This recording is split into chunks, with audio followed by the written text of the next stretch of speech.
Dewa Perang Yesike. Bab 1256. Yesike tidak menyukai makanan barat. Ia lebih suka menggunakan sumpit daripada pisau dan garpu. Pisau logam bisa menjadi senjata kecil, tetapi bagi seorang kultivator, sumpit juga bisa menjadi senjata. Namun, Yesike sekarang hanyalah orang biasa. Mustahil untuk membunuh seseorang dengan pisau makan ini, apalagi pisau makan. Bahkan dengan gergaji listrik, tubuh Yesike tidak dapat melukai seorang kultivator pun. Yang diinginkan Yesike adalah garpu. Setelah menghabiskan makanan dengan tergesa-gesa, Yesike diam-diam menyembunyikan garpu di lengan bajunya dan menyeka mulutnya dengan berpura-pura santai. Baiklah, kalian bawa barang-barang kalian. Yesike menekan bel pintu, dan beberapa pelayan bergegas masuk, meletakkan piring-piring di kereta makan, dan mendorong pintu hingga terbuka. Ngomong-ngomong, ini tidak enak. Aku ingin makan makanan Cina.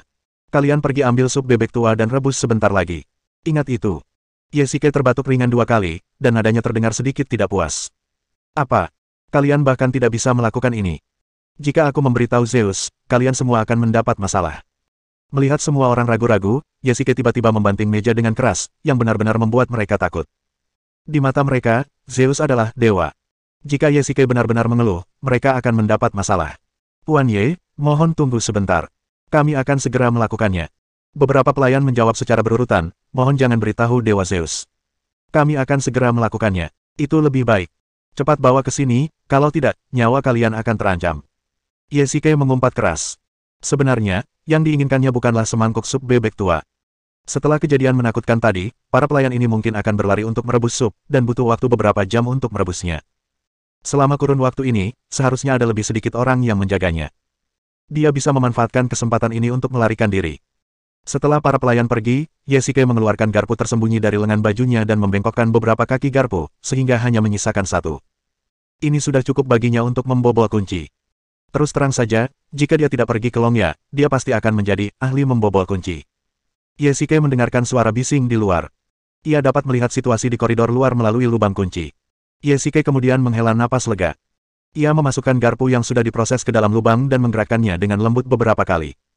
Kemudian ia mendengar suara logam yang tajam. Selesai. Yesike memutar gagang pintu tetapi tidak terburu-buru untuk membuka pintu. Ini adalah sarang istana Raja Dewa. Akan sangat konyol jika dia bisa melarikan diri hanya dengan garpu. Ledakan, ledakan, ledakan. Pada saat ini, tiba-tiba terdengar suara langkah kaki tergesa-gesa di luar. Yesike tidak dapat menahan diri untuk tidak mengumpat dalam hati. Dia segera mengunci pintu lagi, menyembunyikan garpu, dan berbaring di tempat tidur untuk bermain game. Tiba-tiba, langkah kaki itu berhenti di pintu. Yesike tahu betul bahwa ada seseorang yang berdiri di luar pintu. Meskipun dia tidak tahu siapa orang itu, Yesike tidak khawatir. Mungkin itu adalah penjaga lain yang datang untuk mengawasinya. Ledakan. Lalu, yang tidak diduga Yesike adalah pintunya benar-benar terbuka. Yesike menoleh dengan rasa ingin tahu, dan penampilan orang di depannya benar-benar di luar dugaannya. Hantu, bagaimana mungkin itu kamu? Yesike tidak dapat menahan diri untuk tidak berteriak. Dia bangkit dari tempat tidur dengan penuh semangat, dan berlari menghampiri bahkan tanpa mengenakan sepatunya. Salam, Tuan Pluto. Baiklah, baiklah, cepat bangun. Yesike melihat keluar pintu dengan waspada, dan melihat tidak ada seorang pun yang mengikuti, dia segera menutup pintu. Hantu, mengapa kau ada di sini? Yesike bertanya dengan rasa ingin tahu. Pada saat kritis ini, dia bertemu dengan anak buahnya dan hampir menangis karena gembira. Begini. Nona Chen meminta organisasi Shadow untuk mengirim para ahli untuk tinggal di Istana Raja Dewa bersama para tetua keluarga Chen demi melindungi keselamatan orang-orang dewasa. Untungnya, saya kebetulan berada di antara kelompok orang ini. Ghost Shadow menjelaskan dengan cepat. Dia berbicara dengan sangat cepat, dan jelas bahwa tidak mudah untuk menyelinap ke sana. Begitu ya. Terima kasih atas kerja kerasmu. Bagaimana? Apakah kamu tidak ketahuan? Tidak, aku bersembunyi dengan sangat baik. Aku tidak pernah menyangka bahwa Nona Chen akan mengirim dewa kepada Zeus. Aku tidak tahan. Hantu itu tampaknya tidak dapat menelan napas ini, tetapi bagaimanapun juga, Chen Yuxin adalah ratu dunia bawah saat ini, dan hantu itu tidak dapat memberikan komentar apapun dan hanya dapat membela yang lemah. Tidak masalah. Ini masalah antara aku dan dia. Kamu hanya perlu menyelesaikan tugas ini. Yesike melambaikan tangannya. Tuan mimpi buruk memerintahkan saya untuk bertindak cepat. Beberapa hari terakhir ini, saya telah mengintai di Istana Raja Dewa, mencari cara untuk melarikan diri. Sekarang, aku telah merencanakan rute pelarian. Aku menyuap seorang penjaga Istana Raja Dewa untuk membuka gerbang di tengah malam. Aku akan melakukan yang terbaik untuk memastikan pelarianmu. Hantu itu melanjutkan, sekarang, Dewa Bulan, Dewa Perang, Dewa Mimpi Buruk, dan ratusan lainnya berkumpul di luar Istana Raja Dewa. Dengan kerjasama dari dalam dan luar, tidak akan ada masalah. Ini, Yesike masih sedikit ragu. Belakangan ini, dia mulai menyerah pada dirinya sendiri, karena dia masih yakin bahwa Jiqian dan yang lainnya tidak dapat menerobos masuk ke Istana Raja Dewa yang tak tertembus. Namun, kedatangan hantu itu memberinya keyakinan. Tuan, keberhasilan atau kegagalan tergantung pada ini. Jangan ragu. Saya akan melakukan yang terbaik untuk memastikan Anda aman. Hantu itu bersumpah dengan suara nyaring dan kuat, bahwa jika dia gagal, dia akan mati. Baiklah, karena kamu sudah punya rencana, aku akan bertaruh denganmu. Yesike memejamkan mata dan mengangguk sedikit. Baiklah, silakan bersiap di kamar Anda jam 11 malam ini, Tuan. Di luar Istana Raja Dewa, tidak ada konflik sengit antara Jiqian dan Zeus. Bagaimanapun, dia datang untuk menyelamatkan orang, jadi dia tentu harus mempertimbangkan keselamatan Yesike. Karena itu, dia memerintahkan semua orang untuk berkumpul di luar Istana Raja Dewa. Berita tentang konfrontasi antara beberapa dewa utama juga menyebar ke dunia bawah tanah. Dalam beberapa hari terakhir, banyak praktisi telah bergegas ke sini dari segala arah, mungkin untuk menonton, atau mungkin untuk berpartisipasi langsung dalam perang para dewa ini. Mimpi buruk, apakah kamu yakin dengan orang-orangmu? Di ruang konferensi, Wang Kei menatapnya dengan serius. Dia adalah pengintai terbaik di bawah komandoku, Dewa Perang, Dewa Dewi Bulan. Jika operasi ini gagal, aku, Nightmare, akan menyelamatkanmu bahkan jika itu mengorbankan nyawaku. Nightmare berdiri dari kursinya tiba-tiba, seolah-olah dia telah menandatangani perintah militer. Ghost Shadow memang punya beberapa keterampilan. Dia sudah lama mengintai di organisasi Shadow dan belum ditemukan. Aku percaya padanya. Kerutan di dahi Jiqian perlahan mengendur. Mendapatkan bantuan dari orang dalam tentu akan sangat bagus, tetapi bisakah Zeus membiarkannya menyelamatkan Yesike dengan mudah? Bab 1257. Jika operasinya gagal, dengan kekuatan Ghost Shadow, dia pasti tidak akan sebanding dengan Zeus dan para penguasa Istana Raja Dewa. Pada saat itu, nyawa Yesike akan berada dalam bahaya.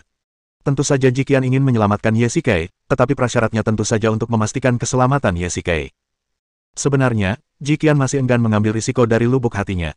Bagaimanapun, dia bukanlah tipe orang yang menghargai keuntungan. Jika dia bisa puas dengan uang, maka dia mungkin juga memuaskan Zeus. Tetapi dia berkata bahwa dia akan melepaskannya dalam waktu setengah tahun, yang tidak dapat diterima Jiqian. Dia tidak mau menunggu bahkan selama sebulan. Mimpi buruk, bawa anak buahmu dan bertindaklah. Siapapun yang kau butuhkan di antara mereka yang hadir, biarkan mereka pergi bersamamu. Jiqian melambaikan tangannya. Nah, karena Zeus tidak memiliki ketulusan dalam bernegosiasi, dia hanya bisa mencari kekayaan dan kehormatan dalam bahaya. Terima kasih atas kepercayaanmu, Tuan Dewa Bulan. Sesuai rencana bayangan hantu, dia akan menuntunmu keluar dari pintu masuk utama Istana Raja Dewa pada pukul 11.30 malam. Bagaimana mungkin? Gerbang utama Istana Raja Dewa adalah fasad Zeus. Tidak kurang dari 50 penjaga yang bertugas. Bagaimana mungkin seseorang bisa keluar dari sana? Dan bosnya masih. Kata-kata Mihun sudah di ujung lidahnya, tetapi dia menariknya kembali.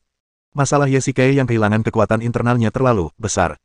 Kecuali beberapa orang yang terkait, bahkan beberapa anggota Istana Dunia Bawah tidak mengetahuinya. Semua orang juga meragukan rencana Guiying.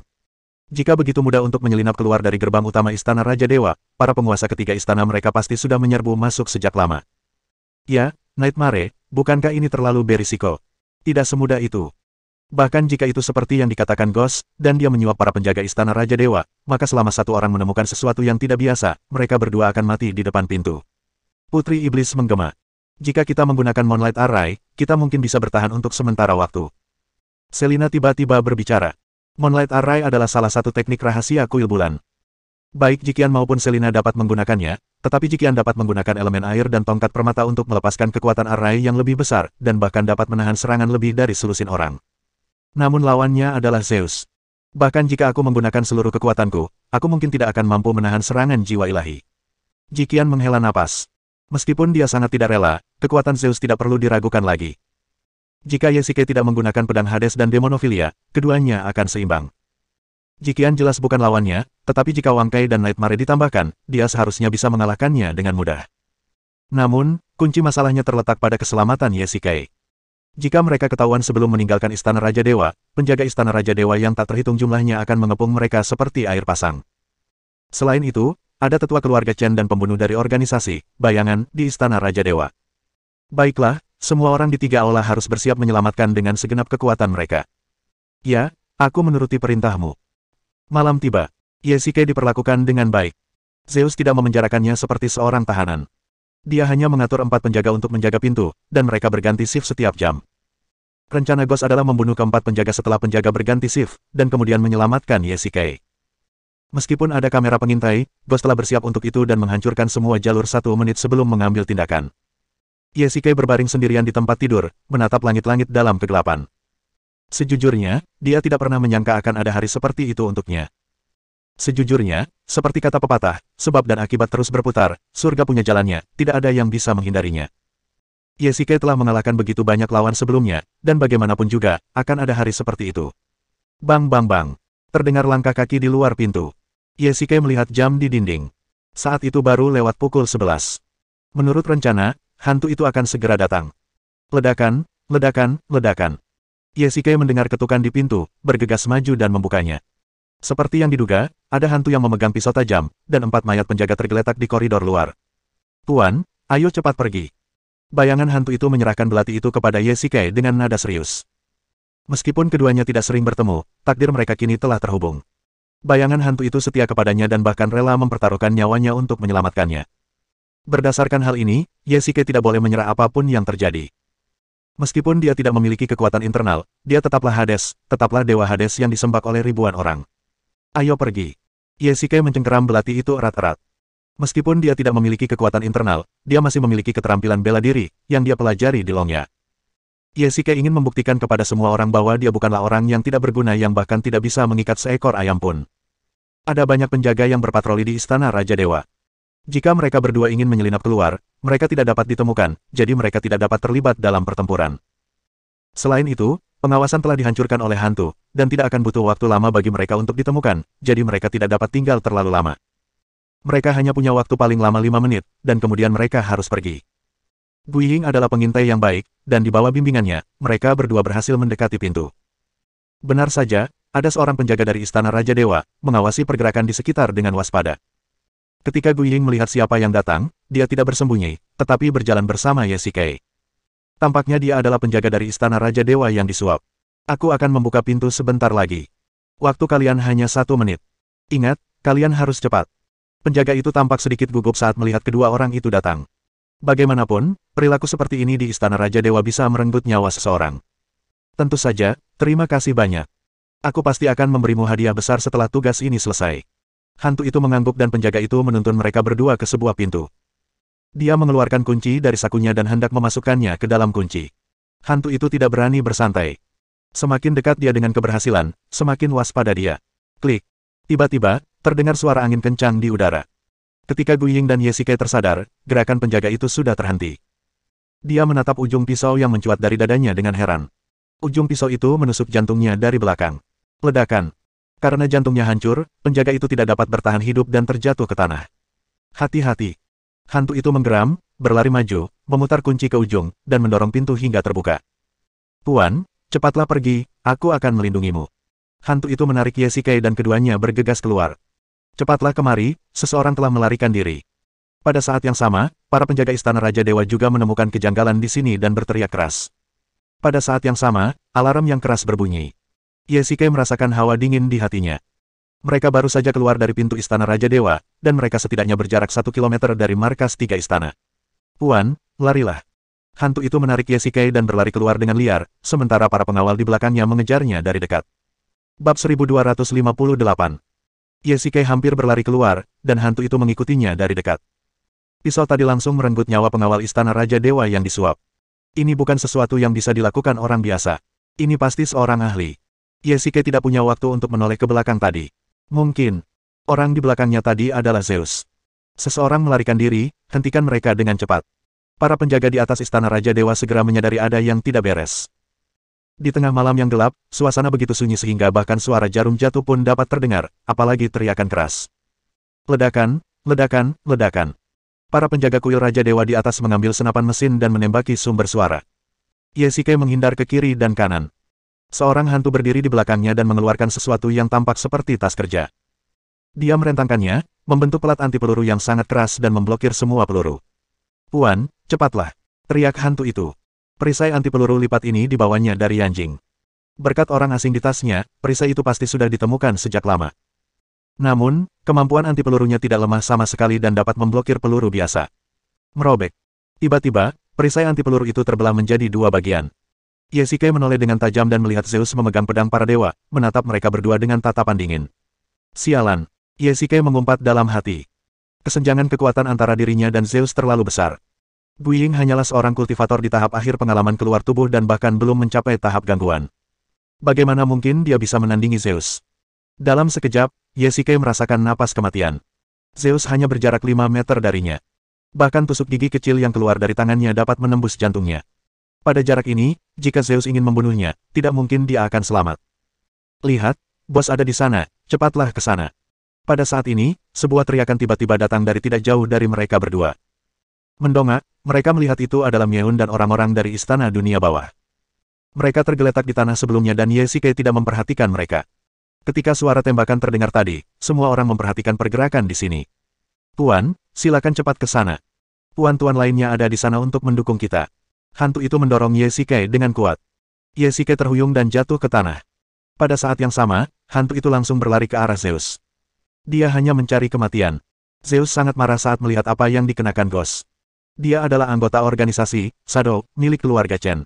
Namun, seseorang di Istana Raja Dewa telah disuap. Setiap pemimpin membenci pengkhianat, begitu pula Zeus. Jadi dia membunuh penjaga Istana Raja Dewa tanpa ragu-ragu, dan dia juga ingin membunuh Ghost. Rahasia Raja Dewa, kekuatan dan jiwa ilahi. Zeus mengayunkan pedang Raja Dewa, dan kekuatan pedang itu samar-samar membentuk garis besar Raja Dewa di udara. Sebagai jurus pamungkas Istana Raja Dewa, kekuatan jurus ini begitu kuat sehingga bahkan Yesike tidak dapat menahannya. Ah! Hantu itu menjerit kesakitan. Energi yang kuat itu seakan mencabik setiap inci kulitnya. Bahkan seorang master di tahap akhir alam pengalih perhatian akan merasa sulit untuk menahan serangan tingkat ini, dan hantu itu berada 3 tingkat lebih rendah. Kekuatan pedang yang dahsyat langsung menghantam tubuh hantu itu. Hantu itu berguling-guling di tanah beberapa kali dan tidak bergerak. Hades, kata Zeus dingin. Yesike mengerutkan kening, seolah-olah sedang ditatap oleh binatang buas. Zeus, kau mencari kematian. Pada saat yang sama, Nightmare bergegas ke depan dan berlari ke arah Zeus, tubuhnya berubah menjadi cahaya putih. Berhenti, apa kau ingin dia mati? Sayangnya, meskipun semua orang sangat cepat, Zeus tetap sampai di sana lebih dulu. Nightmare menginjak rem dan melihat Zeus menghunjamkan pedang Raja Dewa ke leher Yesike. Lepaskan dia.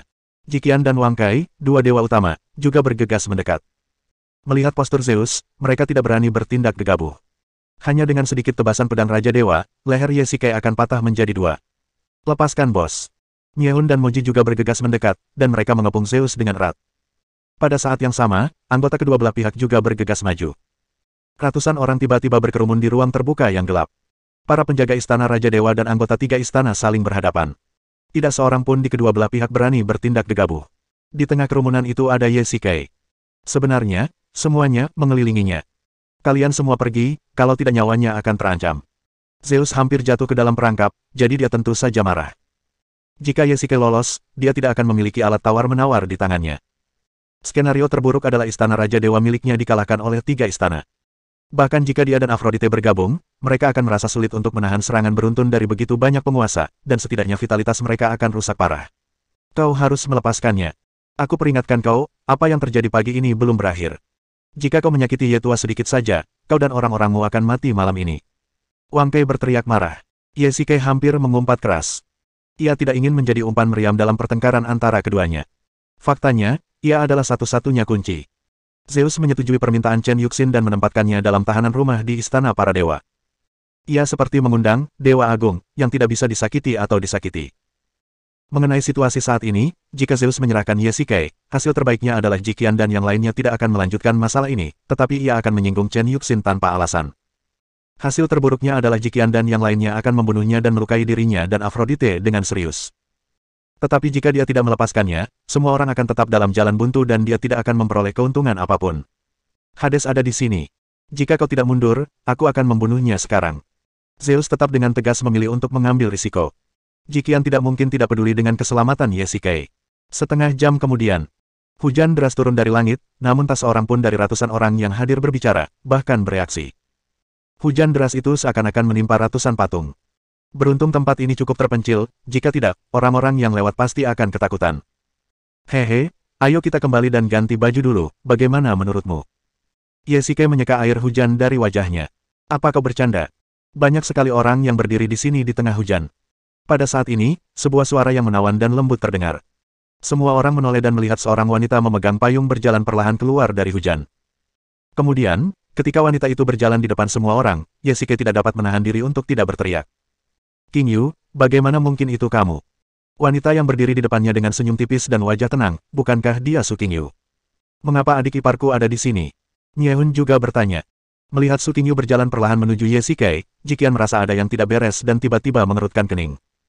Hati-hati, jangan sampai terjebak. Ini ilusi Aphrodite.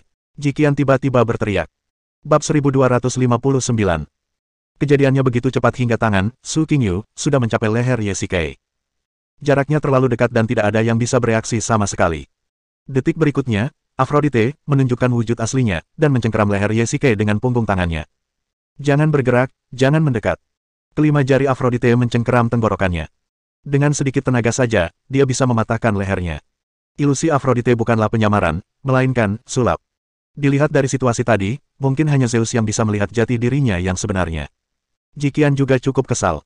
Dia ceroboh dalam situasi tadi. Ketika dia melihat Su King Yu, dia tercengang. Jika dia memikirkannya dengan saksama, bagaimana mungkin Su King Yu muncul di sini dan berjalan dengan begitu tenang? Aphrodite mencengkeram leher Yesike dan menyeretnya mundur. Zeus dan para pengawal istana para dewa melangkah maju dan menghalangi Aphrodite di belakang mereka. Begitu saja, Jikian menyaksikan Yesike dibawa pergi seperti ini, merasa sangat tidak rela. Namun sekarang nyawa Yesike ada di tangan orang lain, dan dia tidak bisa mengambil risiko apapun. Semuanya, mundurlah. Zeus melambaikan tangannya, memberi isyarat kepada semua orang untuk mundur. Apa yang harus kita lakukan?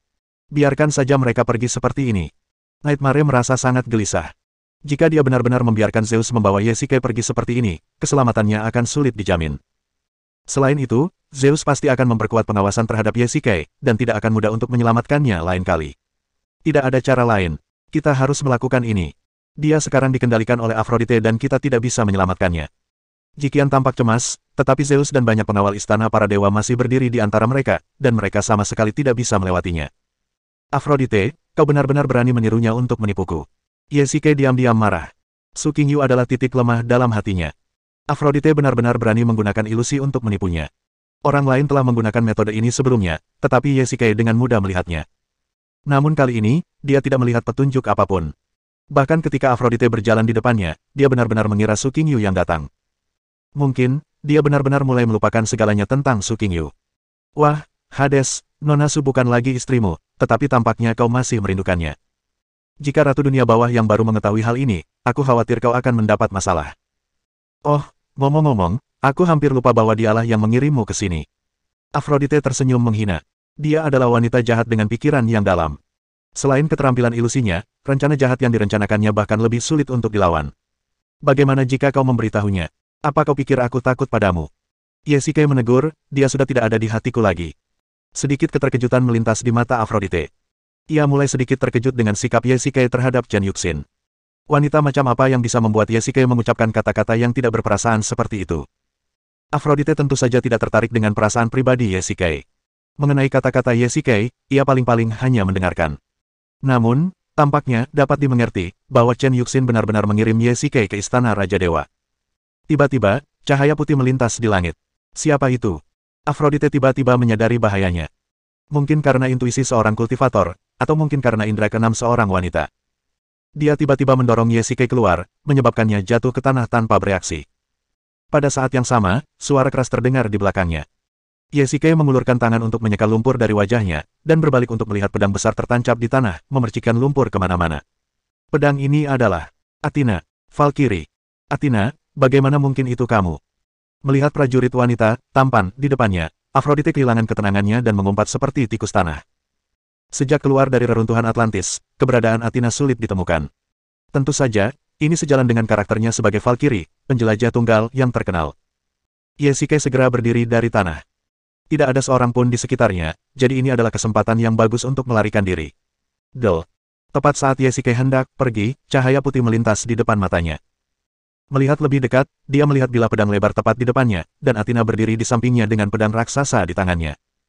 Kudengar kau kehilangan kekuatan batinmu. Kata Athena dingin, dan mata semua orang tertuju padanya. Zeus sangat panik. Athena terkenal dengan sifat keras kepalanya, bahkan keras kepala. Terakhir kali dia berada di Gunung Suci, dia ingin menggunakan Athena untuk membunuh Yesike, tetapi pada akhirnya, terjadi pembalikan besar. Athena benar-benar jatuh cinta pada Ye Shikai. Ya, Ye Shikai tidak menyangkalnya.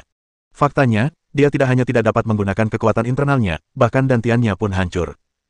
Kebugaran fisiknya, paling banter, sedikit lebih tinggi daripada orang biasa.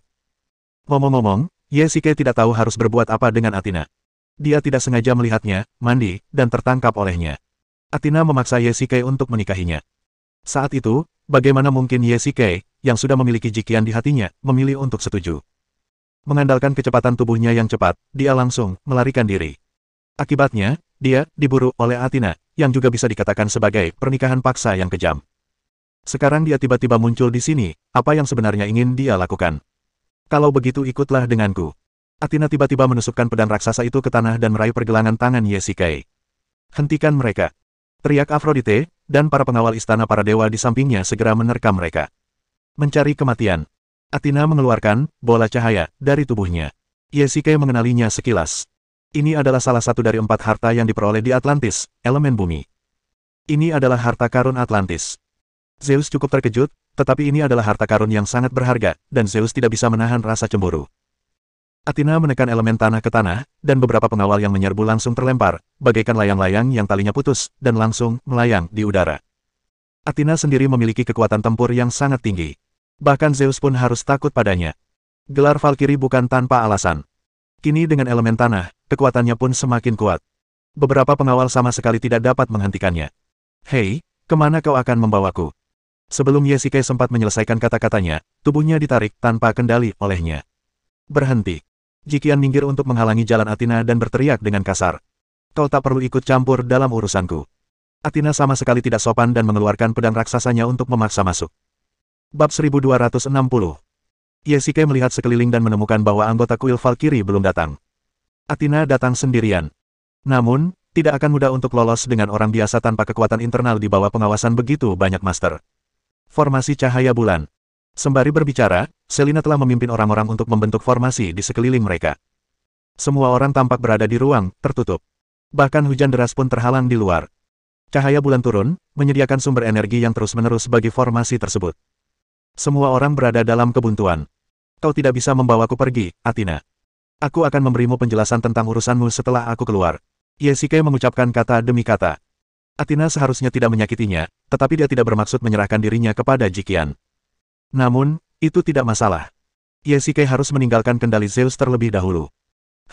Kalau saja kau bisa memberiku penjelasan, kenapa aku harus datang sejauh ini untuk mencarimu? Athena mendengus dingin. Ye Shikai berada dalam dilema. Athena adalah wanita yang sangat kuat. Tentu saja Ye Shikai ingin menjelaskan semuanya padanya, tetapi begitu mereka bertemu, wanita ini memintanya untuk menikah dengan seseorang. Bagaimana mungkin Ye Shikai menyetujuinya? Jadi dia terus menunda dan menolak untuk bertemu Athena. Dia pikir semuanya akan baik-baik saja, tetapi tanpa diduga, Athena muncul saat ini. Dulu aku memang salah, tapi kamu lihat aku sudah menikah. Bagaimana mungkin aku menikahimu? Kata Ye Shikai sambil tersenyum masam. Sebenarnya, meskipun dia belum menikah, dia tidak bisa menikahi Athena. Itu akan lebih mengerikan daripada membawa pulang harimau. Tapi kamu dan dia tidak saling mencintai, kan? Tanya Athena. Ye Shikai tidak bisa menahan diri untuk tidak berpikir keras. Kapan jarak antara dirinya dan Chen Yuxin mulai? Apakah selama 8 tahun atau setelah keduanya bertemu lagi? Ye Shikai tidak bisa mengatakannya, tetapi dia ingat dengan jelas bahwa ketika dia bertemu Chen Yuxin lagi di Yanjing, dia sangat bersemangat, dan dia bahkan memiliki keinginan untuk kembali bersama. Dia tidak dapat menyangkal hal ini, tetapi sekarang, Chen Yuxin memberinya perasaan yang aneh, dingin, dan ekstrim, yang membuat orang takut untuk mendekat. Tapi, dia sedang hamil, Athena. Selain itu, aku bisa menyetujui permintaan maaf apapun yang kau inginkan dariku. Ye Shikai ingin Athena segera pergi. Kalian orang Tionghoa itu merepotkan. Itu kecelakaan. Kalau itu kesalahan dan kalian tahu itu, kenapa kalian masih mau tinggal bersamanya? Athena dan Ye Shikai punya nilai yang berbeda, jadi dia tidak bisa mengerti kenapa Ye Shikai lebih suka tinggal dengan seseorang yang tidak dicintainya dan menderita daripada mencari orang yang dicintainya. Kau tidak akan pernah mengerti. Ye Shikai mendesah pelan. Baiklah, mari kita berhenti mengenang masa lalu. Athena, serahkan Hades dengan cepat. Zeus mengancam dengan dingin, tetapi perilakunya sangat salah. Lawannya adalah Athena, sang Valkyrie yang menjadi lebih kuat saat menghadapi lawan yang lebih kuat. Rahasia Raja Dewa, kekuatan dan jiwa ilahi. Zeus mengambil langkah pertama dan mengayunkan pedangnya ke arah Athena. Minggir dulu. Jika energi besar itu menyentuh Ye Shikai, organ dalamnya pasti akan terluka, jadi Athena mendorongnya dan mengambil pedang raksasa untuk menghadapi serangan itu. Tuan, Mohon cepat mundur. Nightmare sangat cerdik dan cekatan. Dia segera bergegas maju untuk melindungi Ye di belakangnya. Beberapa pengawal rahasia juga bergegas untuk melindungi Ye. Apakah kamu baik-baik saja? Jikian memegang lengannya. Setelah tidak bertemu selama berhari-hari, Ye tampaknya bertambah sedikit berat badannya. Sebenarnya, itu hanya sedikit. Itu terutama karena dia mengalami depresi ketika dia berada di keluarga Chen Dianjing, dan dia terluka parah beberapa kali. Dia mengalami depresi mental dan kurus. Setelah menikmati seminggu, kehidupan kekaisaran yang mewah, di Istana Raja Dewa, adalah hal yang normal baginya untuk bertambah sedikit berat badan. Sepertinya kamu baik-baik saja. Ji Qian cemberut. Melihat Ye dalam semangat yang baik, dia merasa tidak senang sekaligus lega. Dia tidak senang karena dia merasa tidak seimbang. Mereka datang jauh-jauh ke Amerika Utara, tetapi Ye makan dan minum dengan baik di sana. Adapun kelegaan, itu karena Ye diselamatkan dan tidak terluka. Qian, terima kasih banyak. Ye menatap wajah orang-orang di depannya dan tiba-tiba merasa ingin menangis. Bos, ayo cepat pergi. Terlalu berbahaya di sini, kata Miehun cepat. Ya, tunggu sebentar. Tanpa diduga, Ye tiba-tiba menghentikan semua orang, menunjuk Athena yang sedang bertarung sengit dengan Zeus tidak jauh dari sana, dan berbalik untuk melihat Jikian. Qian, bisakah kamu membantunya? Bos, kami tidak tahu dari mana Athena ini berasal. Lagi pula, bukan salah kami kalau dia dan Zeus bertengkar. Miehun tidak mendukung, campur tangan, dalam kekacauan ini. Athena sekarang sedang bertengkar dengan Zeus, dan merekalah yang mendapat keuntungan. Ye diselamatkan, dan semua orang mundur dan kembali untuk merayakan. Bukankah ini akhir yang bahagia bagi semua orang? Mengapa mereka harus membantu Athena? Ada sesuatu yang ingin kujelaskan padanya, kata Ye ringan. Bagaimana kalau begini, aku akan pergi duluan. Nightmare selalu patuh pada Ye dan dia bergegas maju dengan tombak ganda. Di antara orang-orang ini, hanya Jikian, Wang Kai dan Nightmare yang bisa memisahkan master seperti Zeus dan Athena secara paksa. Mimpi buruk, hati-hati. Nightmare bergerak sangat cepat. Ia menyerbu di antara mereka berdua, memaksa Athena mundur dengan tombaknya, lalu berbalik dan menghantam Zeus dengan keras. Athena, cepatlah ikut aku. Nightmare tidak punya waktu untuk menjelaskan. Dia selalu hemat kata-kata dan sangat dingin terhadap orang luar. Athena juga mengerti bahwa karena Nightmare diperintah oleh Ye maka itu pasti perintah Ye agar dia datang dan menghentikan perkelahian, jadi dia tidak menolak dan bergegas keluar bersama Nightmare. Hentikan mereka. Zeus berteriak keras, dan kemudian pada saat ini, para anggota dari tiga aula mulai mundur. Para penjaga kegelapan dan penjaga bulan yang telah dipersiapkan segera bergegas maju, dan orang-orang dari Istana Raja para Dewa menderita kerugian besar. Selena, Soul Meteor, Moji, dan Phantom Fox, kalian bertanggung jawab atas barisan belakang. Jikian menarik Ye dan meninggalkan tempat kejadian.